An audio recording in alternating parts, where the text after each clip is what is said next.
తెలుగు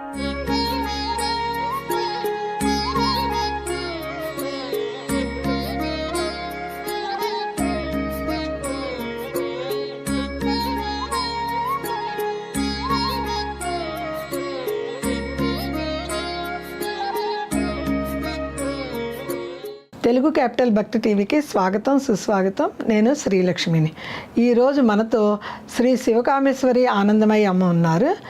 శ్రీ శివకామేశ్వరి గారు నమస్కారం అండి. నమస్కారం శ్రీలక్ష్మి గారు. శివకామేశ్వరి గారు, మనము ప్రతి సంవత్సరంలో వచ్చే నవరాత్రుల గురించి అన్నీ వివరించారు, చాలా అద్భుతంగా చెప్పారు. ఇప్పుడు రాజశ్యామల నవరాత్రులు వస్తున్నాయి కదండి. అవును. ఆ అమ్మవారి నవరాత్రులు ఎలా చేసుకోవాలి, పూజా విధానం ఏ విధంగా చేసుకోవాలి, ఏ విధమైన పారాయణలు చేసుకోవాలి, సత్ఫలితాలు పొందాలి అంటే మేము ఎలా ఎలా చేసుకోవాలన్నది వివరించండి అమ్మా. తప్పకుండా వివరిస్తా అండి. నమస్కారం శ్రీలక్ష్మి గారు. అందరికీ శ్రీమాత్రే నమః, శ్రీ గురుభ్యో నమః. రాజశ్యామల నవరాత్రులు ఇంతకు ముందు ఎపిసోడ్లో మనం చెప్పుకున్నట్టే శ్యామలా దండకం చెప్తాను. దాంట్లో నుంచి ఒక ముఖ్యమైన శ్లోకం ఒకటి చాలు. ఒక్క శ్లోకం చాలు. ఒక్క శ్లోకంతో 16 ఉపచారాలు చేసుకోవచ్చు. మంత్రాలు, దీక్షలు మీకు ఎవరైనా గురువులు ఉంటే తీసుకోండి, లేనిచో ఇప్పుడు నేను చెప్పే శ్లోకం ఏదైతే ఉందో ఈ నవరాత్రులు అయిపోయే లోపు దాన్ని ఖచ్చితంగా 1000 సార్లు పారాయణ చేయడానికి ప్రయత్నం చేయండి. అంటే రోజుకి కనీసం 100 సార్లు. రోజుకి 100 సార్లు అంటే ఎవరైనా అవలీలగా చేస్తారా? ఉద్యోగం చేసినా సాయంత్రమో పొద్దున ఈ 9 రోజుల్లో 9 రోజులు అవ్వాలి. చక్కటి ఫలితాన్ని పొందుతారు. ఒకసారి నేను ఆ శ్లోకంలోకి వెళదాము. పూజా విధానం ఎలా చేసుకోవాలంటే, అమ్మవారికి పచ్చటి రంగు ఇష్టం కాబట్టి పచ్చటి రంగు పూజ చేసుకున్నప్పుడు చక్కగా ఆకుపచ్చ రంగు చీర కట్టుకోవడము, ఆకుపచ్చ రంగు చీర కట్టుకోవడం. అలాగే అమ్మవారికి పూజ చేయవలసిన సమయము సాయంత్రం 4 గంటల నుంచి 7 గంటల వరకు చేసుకోవచ్చు. రాత్రే చేసుకోవాలి ఇవన్నీ. అమ్మవారి యొక్క పూజా సమయం అది 4 గంటల నుంచి ఇక రాత్రి వరకు అనుకోండి. చక్కగా మీరు ఆఫీస్ నుంచి వచ్చాక కూడా చేసుకోవచ్చు. ఎందుకంటే ఇవి నవరాత్రి కదా, రాత్రే చేసుకోవచ్చు. అలాగే నివేదన మీకు వీలుంటే క్షీరాన్నం పెట్టచ్చు, లేనిచో ఆకుపచ్చ రంగు పళ్ళు, జామ పళ్ళు, ఆకుపచ్చ రంగు ద్రాక్ష పళ్ళు, ఇప్పుడు గ్రీన్ కలర్లో కివి అని ఒక ఫ్రూట్ వస్తుంది, కివి ఫ్రూటు, ఇవన్నీ కూడా అమ్మవారికి నివేదన చేయవచ్చు. అలాగే మారేడు దళములు ఆకుపచ్చ రంగు పువ్వులతో గ్రీన్ సంపెంగ్ ఉంటాయి. అవునండి. అవి ఈ కాలంలో దొరికి చేస్తే మంచిది.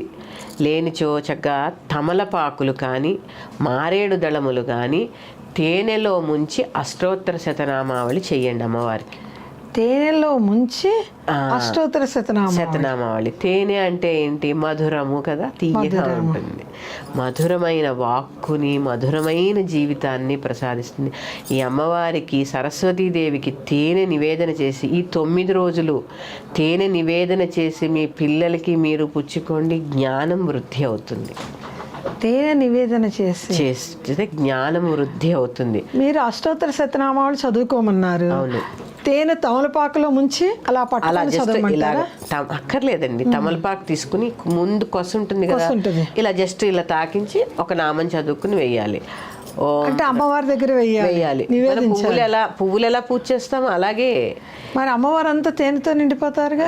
ఆకులు అలా అంతలాగా పెట్టకూడదు.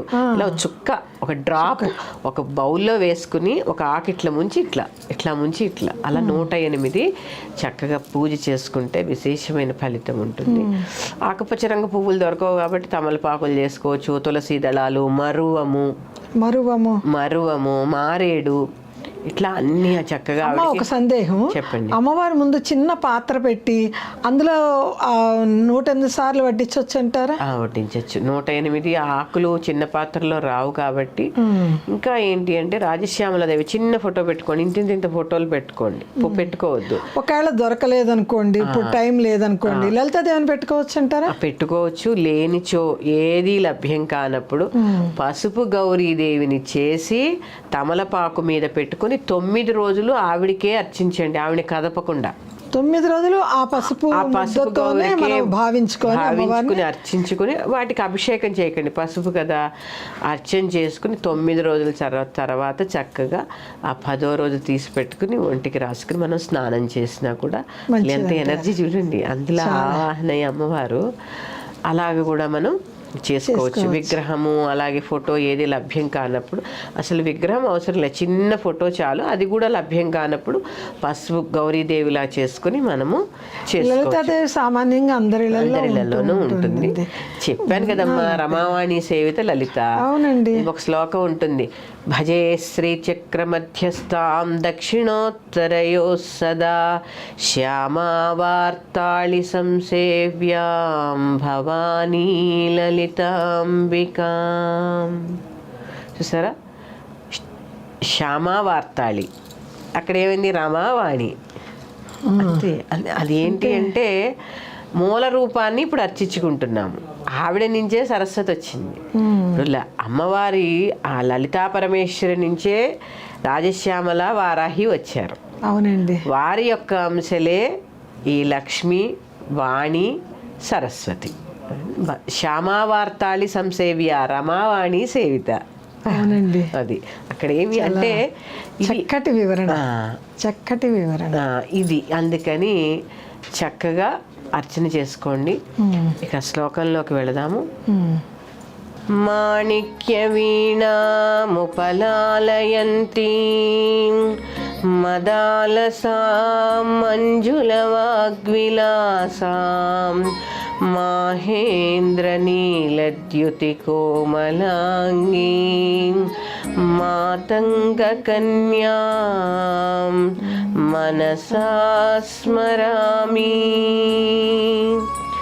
చతుర్భుజే చంద్రకళావతంసే కుచోర్ణతే కుంకుమరాగశోణే పుండ్రేక్షు పాశాంకుశపుష్పబాణహస్తే నమస్తే జగదేకమాతః. మాతా మరకతశ్యామా మాతంగీ మదశాలిని కుర్యాత్ కటాక్షం కళ్యాణి కదంబవనవాసిని.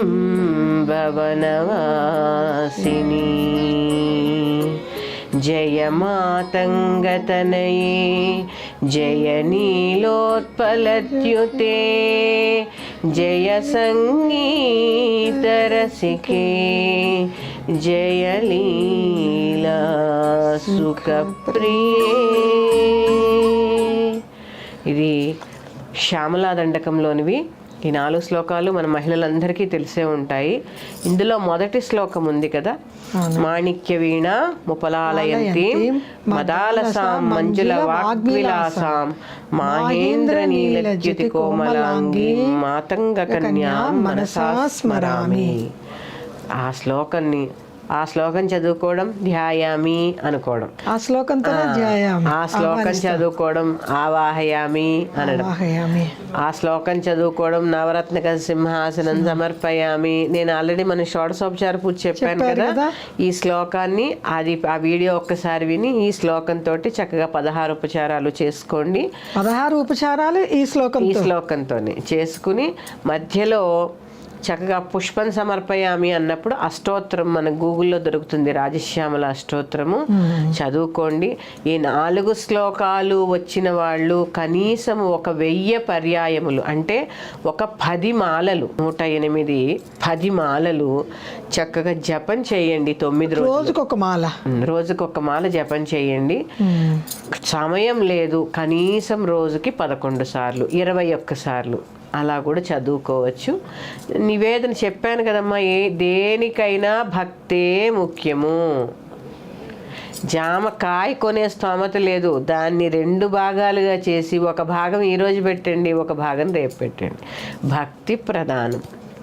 భక్తి ప్రధానం. ఏం ఎంత సులువైన మార్గం చెప్పారండి. ఏది పెడుతున్నాం అనేది ఇంపార్టెంట్ కాదమ్మా, మనం ఎంత శ్రద్ధాభక్తులతో. అందుకే చైతన్యార్ఘ్య సమారాధ్య చైతన్య కుసుమ ప్రియ. చూడండి, ఎన్ని చదువుకున్నా నాకు ఈ నివేదన కావాలి ఆ నివేదన కావాలని ఆవిడ అడగల. చైతన్య కుసుమ ప్రియ, ఎప్పుడూ వసివాడని పువ్వు నీ మనస్సుని నాకు సమర్పించు అని చెప్తుంది అమ్మవారు. చేసే శక్తి ఉంటే చేసి పెట్టుకోవచ్చు, చేసుకోవచ్చు. అంటే అలా అని ఏమవుతుంది, విపరీతమైన చాదస్తానికి వెళ్ళిపోయి ఇది వండాలి అది వండాలి అది వండాలి ఇది వండాలని చెప్పి అలిసిపోయి పూజకి సమయం కేటాయించరు. అది చాలా నిజం. ఒక వయసు వచ్చిన మహిళలకి చాలా ఇబ్బందికరంగా ఉంటుంది. 9 రోజులు చేస్తారు, చక్కగా మడి కట్టుకుంటారు, ఏదో చిన్నగా ఒక పూట ఉపవాసం ఉంటారు. మళ్ళీ ఉపవాసం అంటే పొద్దున్నుంచి రాత్రి దాకా ఉండి మీరు చేయగలిగితే రాత్రి పూజ అయిన తర్వాత భోజనం చేయండి. లేని పక్షంలో ఉదయం సాత్వికమైన భోజనం తీసుకుని పూజ అయిన తర్వాత రాత్రి అన్నం తినండి. మా గోధుమ రవ్వతో ప్రసాదం తినచ్చు, ఇడ్లీ తినచ్చు, రాగి జావ తాగొచ్చు.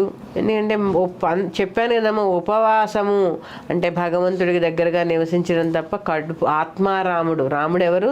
ఆత్మారాముడు లోపలే ఉన్నారు. మరి ఆత్మారాముడికి నివేదన కూడా కావాలిగా. మీ ఆత్మని క్షోభ ఎప్పుడూ పెట్టకూడదండి. అందుకే దాన్ని ఏమంటారు, పరనింద పనికిరాదు ఎప్పుడు. అలాగే ఆత్మన్యూన్యతతో మనని మనం నిందించుకోవడం, ఆ రాముడిని నిందించడం అనేది చాలా తప్పు. అందుకే ఆ ఆత్మారాముడిని ఉపవాసం పస్తులు పడుకోబెట్టడం కూడా చాలా తప్పు. నేను సాత్వికమైన భోజనం తీసుకుని రాత్రికి మళ్ళీ మీ ఇష్టం. లేదు పొద్దున్న భోజనం చేశారు, రాత్రికి అల్పాహారం తీసుకోండి. అంటే నియమాలు ఎలా ఉండాలి అంటే మనం ఇంకా ఎక్కువ పూజ చేసుకోగలిగేలా ఉండాలి. ఇప్పుడు చిన్న వయసులో అమ్మ కొన్ని చాలా చక్కగా చేస్తాం పెడతాం. ఒక వయసు వచ్చిన తర్వాత వంటింట్లో ప్రసాదాలతోనే టైం గడిపేసుకొని పూజ దగ్గరికి వచ్చేటప్పటికి నీరసం వస్తుంది. మీకనే కాదమ్మా, ఇప్పుడు మీకు వయసు ఉన్న వాళ్ళకి నీరసం వస్తుంది. ఈ చిన్నపిల్లలు ఒక 20 రకాలు వండేస్తారు. అక్కడ అది వండాలి ఇది వండాలని చెప్పి పూజ దగ్గరకు వచ్చేసరికి 10 నిమిషాల్లో పూజ అవగొట్టేస్తారు. ఇదే వరలక్ష్మి వ్రతంలో కూడా జరుగుతుంది. అవును కదా, ఇవ్వండాలి అవ్వండాలి. నవరాత్రులు అవనండి, శరన్నవరాత్రులు అవనండి, అమ్మవారికి అది ఇచ్చేయాలని చెప్పి చెయ్యాలి. చేయకూడదని కాదు, చెయ్యాలి, మన శక్తానుసారం చెయ్యాలి. పూజకి సమయం ఎక్కువ కేటాయించింది. పూజకి అన్నట్టు చక్కగా 108 సార్లు ఆ శ్లోకం పారాయణ చేసుకుంటే అద్భుతం కదా. చక్కటి వైబ్రేషన్స్ వస్తాయి. ఇప్పుడు చక్కగా మనం శ్రీం గురించి చెప్పుకున్నాం కదా మనం. అవునండి, ఆ శ్రీం అనేది చక్కగా ఏ మంత్రము రాదు. మనం చెప్పుకున్నాంగా శ్రీమాతలో శ్రీ గురించి, అదొక్కటి జపం చేయండి చాలు. చక్కగా జపం చేసుకోండి, ఇది చాలు. ఇంతకు మించి పెద్దగా కష్టపడుతున్న పని ఏమీ లేదు. ఒకవేళ శ్లోకమే అందరికి కుదరలేదనుకోమ్మా, శ్రీమాత్రే నమః శ్రీమాత్రే నమః అంటూ జపమాల తిప్పొచ్చు కదా. చాలు చాలు, చాలా సంతోషం. తేలికగా సులువుగా రాజశ్యామల నవరాత్రుల్లో అమ్మవారికి ఎలా పూజ చేసుకోవాలన్నది చెప్పారు. ఇంకో విషయం అండి, 9 రోజులు తలస్నానం చేస్తే మంచిదే. చెయ్యలేని వాళ్ళు, అనారోగ్యవంతులు చెయ్యకండి.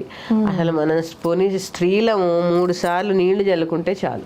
పసుపు నీళ్ళు చల్లుకున్నా చాలు, ఏం లేదు, నీళ్లు చల్లుకుంటే.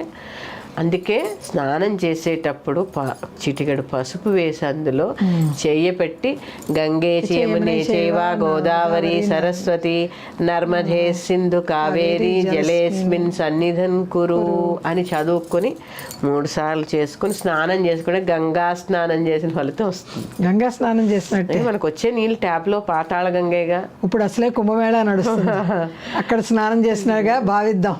అంతే, పాతాళగంగే కదా. నిజమే కదా. అందుకని సింపుల్గా చక్కగా భక్తి శ్రద్ధలతో అమ్మవారిని పూజ చేసుకుని జ్ఞానాన్ని పొంది చక్కగా విఘ్నాలు లేని జీవితాన్ని అందరూ అనుభవించాలని కోరుతూ శ్రీమాత్రే నమః. శ్రీమాత్రే నమః.